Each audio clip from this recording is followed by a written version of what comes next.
Jusqu'où va le respect des parents qui Vahem?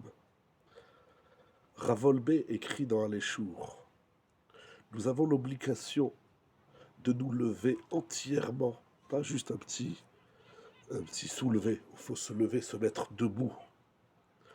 Lorsque son père ou sa mère rentre dans la salle, vous êtes au salon, votre père rentre, il faut se lever entièrement, la mère aussi. Nous l'apprenons de Rav Yosef, de la Gemara de Kiddushin, Daf Lamed Aleph Amoudbet. Rav Yosef, lorsqu'il entendait ne serait-ce que les pas de sa mère, il disait Ikum mikme shrinta de atia.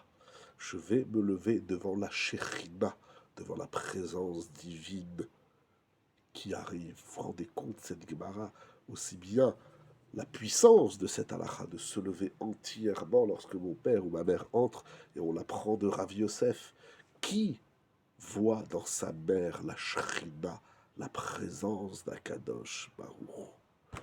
Combien cette mitzvah est-elle importante, chamoura, sévère, nous dit Ravolbé, et combien l'homme doit s'évertuer de la pratiquer, bechol minehidour. Il faut faire cette mitzvah de la plus belle manière, de la façon la plus investie. Il faut se lever entièrement devant son père et sa mère. Et même celui qui est loin des parents, il est loin, il habite dans un autre pays, il a la mitzvah de respecter ses parents. Il peut écrire des courriers. Ravolbé, il a écrit le livre il y a plus de 20 ans, il y a plus de 30 ans. Mais aujourd'hui, prendre le téléphone, appeler sa maman, appeler son papa pour lui donner des nouvelles, pour leur demander de leurs nouvelles.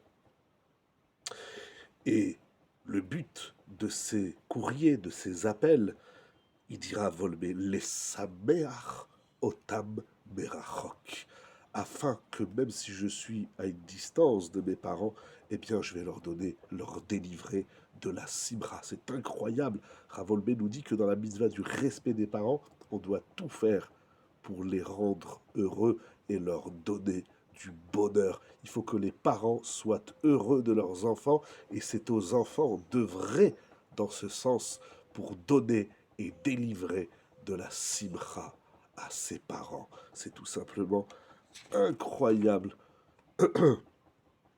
pardon, ce que nous dit ici Rav Volbé.